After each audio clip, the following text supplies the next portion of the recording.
बिहार को एक नई सौगात रेलवे दे रही है और यहाँ पर हम आपको नमो भारत ट्रेन की बात कर रहे हैं। नमो भारत ट्रेन जयनगर से सीधा सीधा पटना के लिए चलने जा रही है और इस पर बातचीत करने के लिए हमारे साथ दिलीप जी हैं। ये सीधा उन्हीं से बात करते हैं। दिलीप जी, ये ट्रेन इस इलाके को क्यों? देखिए, नमो भारत विकसित होते भारत का प्रतिनिधित्व ट्रेन है। इंटरसिटी ट्रेवल को बेहतर बनाने के लिए यह ट्रेन सेवा चालू की गई है और यह देश की दूसरी नमो भारत एक्सप्रेस है, या कहिए नमो भारत रैपिड रेल है। पहली नमो भारत रैपिड रेल का परिचालन हम लोगों ने अहमदाबाद और भुज स्टेशनों के बीच में किया था। यात्रियों का काफ़ी अच्छा फीडबैक रहा है क्योंकि यह पूरी तरह से एसी ट्रेन है। एग्रोनॉमिक अच्छी क्वालिटी की इसमें सीटें हैं और बहुत ही कंफर्टेबल राइड है इसका। वंदे भारत के तर्ज पर इसका पूरा रेक बना हुआ है, आगे और पीछे दोनों साइड से। सेफ्टी के कई इन्हेंस्ड फीचर इसमें हैं। पैसेंजर एमिनिटीज़ जो है वह मेट्रो ट्रेनों की तरह है। तो इस तरह से जो विशेष फीचर्स के साथ ग्रामीण और सेमी अर्बन इलाकों में ट्रेन चलाने की हमारी कोशिशों के तहत माननीय प्रधानमंत्री जी के स्वप्न के हिसाब से यह ट्रेन डिजाइन की गई है। और अब यह ट्रेन जो है जयनगर, जो कि भारत और नेपाल की सीमा पर बसा हुआ एक महत्वपूर्ण शहर है, वहाँ से बिहार की राजधानी पटना के लिए चलाई जाएगी।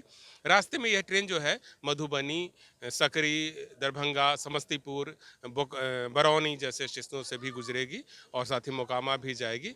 तो यह ट्रेन जो है राजधानी पटना को, या कहिए कि मगध क्षेत्र को मिथिला क्षेत्र से जोड़ने में एक महत्वपूर्ण भूमिका निभाएगी। और जो लोग भी इस शहरों से पटना को जाना चाहते हैं, उनके लिए एक विश्व स्तरीय सेवा जो है वह प्रदान की जाएगी। सर, ये पुष्पुल टेक्नोलॉजी की ट्रेन बताई जाती है, साथ ही साथ वंदे भारत की तर्ज पर है, तो उसके कौन कौन से फीचर्स इस ट्रेन के अंदर हैं?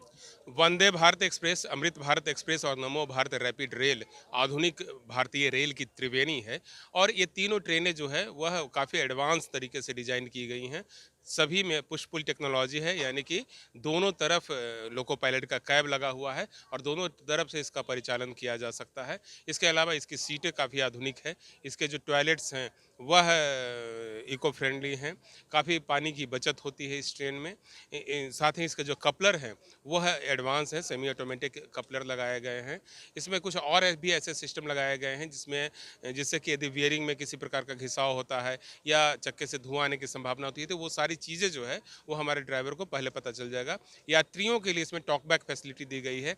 साथ ही इसमें हमने फैसिलिटी दिया है कि कौन सा स्टेशन से गाड़ी गुजर रहा है, यानी कि एक स्ट्रॉन्ग इंफॉर्मेशन सिस्टम इसमें है जो ये बताएगी कि ट्रेन किस स्टेशन से गुजर रही है और आने वाला स्टेशन कौन सा है। तो जो फैसिलिटी मेट्रो शहरों में हम लोग मेट्रो ट्रेन के माध्यम से प्राप्त करते हैं, वही फैसिलिटी देश के बाकी हिस्सों में पहुंचे, इसी कोशिश में भारतीय रेल ने इस वंदे भारत के साथ साथ इस नमो भारत रैपिड रेल की शुरुआत की है। सर, इसमें आखिरी सवाल है सर, अगर हम बात करें इसमें कोच कितने हैं, साथ ही साथ क्या ये रिजर्व है या अनरिजर्व है? तो इसके अलावा अगर हम देखें तो इस ट्रेन की अगर हम किराए की बात करें तो किराया किस तरीके का है? नमो भारत रैपिड रेल पूरी तरह से एक वातानुकूलित सेवा है और इस ट्रेन में 16 कोच लगे हुए हैं। 2000 से अधिक लोग एक साथ इस ट्रेन में यात्रा कर सकते हैं। और इसमें जो किराया होगा वो अनरिजर्व्ड एसी क्लास का किराया होगा, जिसकी अधिसूचना हम लोगों ने जारी कर दी है।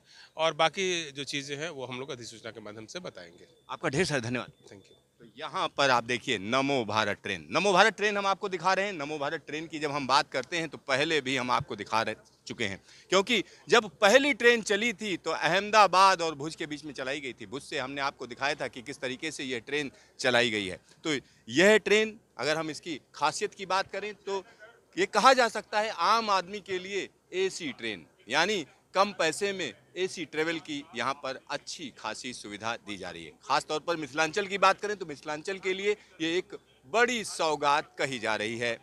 Siddharth, news station, Jaynagar, Bihar.